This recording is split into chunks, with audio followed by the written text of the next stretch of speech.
المنافقون والمنافقات بعضهم من بعض يأمرون بالمنكر وينهون عن المعروف ويقبضون أيديهم نسوا الله فنسيهم إن المنافقين هم الفاسقون وعد الله المنافقين والمنافقات والكفار نار جهنم خالدين فيها هي حسبهم ولعنهم الله ولهم عذاب مقيم كالذين من قبلكم كانوا أشد منكم قوة وأكثر أموالا وأولادا فاستمتعوا بخلاقهم فاستمتعتم بخلاقكم كما استمتع الذين من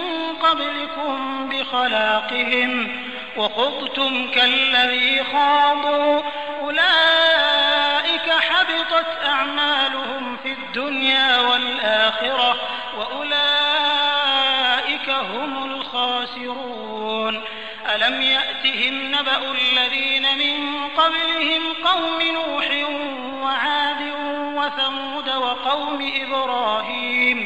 وقوم إبراهيم وأصحاب مدين والمؤتفكات أتتهم رسلهم بالبينات فما كان الله ليظلمهم ولكن كانوا أنفسهم يظلمون والمؤمنون والمؤمنات بعضهم أولياء بعض يأمرون بالمعروف وينهون عن المنكر ويقيمون الصلاة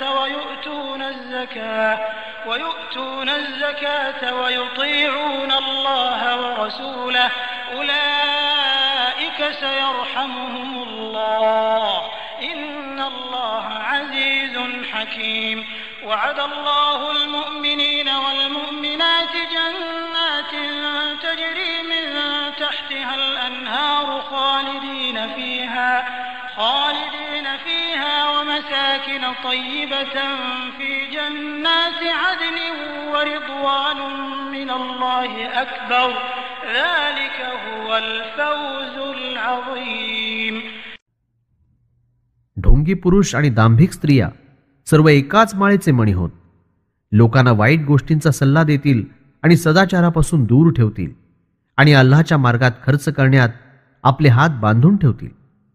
अल्लाहला विसरले, अल्लाहनं देखील यांना विस्मृतीत टाकलं. निस्संदेह ढोंगी फारच दुराचारी लोक होत. अल्लाहचा वायदा आहे की ढोंगी पुरुष आणि ढोंगी स्त्रिया तसंच इन्कार करणारे जहन्नमच्या आगीत निरंतर पडून राहतील. तर हाच त्यांचा हिशोब आहे आणि अल्लाहनं यांच्यावर धिक्कारांचा वर्षाव केला आणि यांच्यावर सदा सर्वदा अजाब राहील. ज्या प्रकारे तुमच्या पूर्वीचे लोक अधिक शक्ती आणि सामर्थ्य राखत होते आणि धन आणि संततीही खूप राखत होते, आपला हिस्सा जमा करून ते तर चालले होते, तसाच तुम्ही आता आपला हिस्सा उचलत आहात. त्यांनी जसं केलं तशी तुम्ही मजा लुटा आणि तुम्ही सुद्धा तीच कामं करीत आहात जी तुमच्या बापजाद्यांनी केली. त्या सर्वांची कर्म लोक आणि परलोक याच्या दृष्टीनं नष्ट झाली आणि अशा प्रकारचे लोक फारच तोट्यात राहिले. काय यांना पूर्वीच्या लोकांचे अहवाल माहीत नाहीत? नूहचा जनसमूह, आद आणि समूदचे लोक आणि इब्राहिमच्या काळची जनता आणि मदयनवाले तसंच उलटून टाकलेल्या वस्त्यांचे रहिवाशी, त्यांच्याजवळ त्यांचे पैगंबर अगदी स्पष्ट आणि उघड निशाण्या घेऊन आले होते. तेव्हा अल्लाहनं यांच्यावर किंचितही जुलूम केला नाही, परंतु या जुलमी लोकांनी स्वतःच आपलं नुकसान करून घेतलं. इमानधारक पुरुष आणि इमानधारक स्त्रिया सदाचाराचा आदेश देण्यात आणि दुराचारापासून रोखण्यात एकमेकांचे सहाय्यक आहेत. ते नमाज कायम करतात आणि जकात अदा करतात आणि अल्लाह आणि त्याच्या पैगंबराचे आदेश मानतात. हे लोक लवकरच अल्लाहच्या कृपाछत्राखाली स्थान प्राप्त करतील. निस्संदेह अल्लाह मोठा जबरदस्त आणि महाज्ञानी आहे. वचन दिलं अल्लाहनं इमान राखणाऱ्या स्त्री पुरुषांना अशा जन्नतीचं ज्या सदाबहार असतील, ज्याच्या खाली पाट वाहतात, सदैव टवटवीत राहणाऱ्या बागांमध्ये तयार असलेल्या स्वच्छ आणि पवित्र घरांमध्ये ते राहतील आणि यांच्याकरता अल्लाहची प्रसन्नता सर्वात मोठी देणगी असेल. आणि हे यश ज्याला प्राप्त झालं मोठी सफलतापूर्ण बाब होय.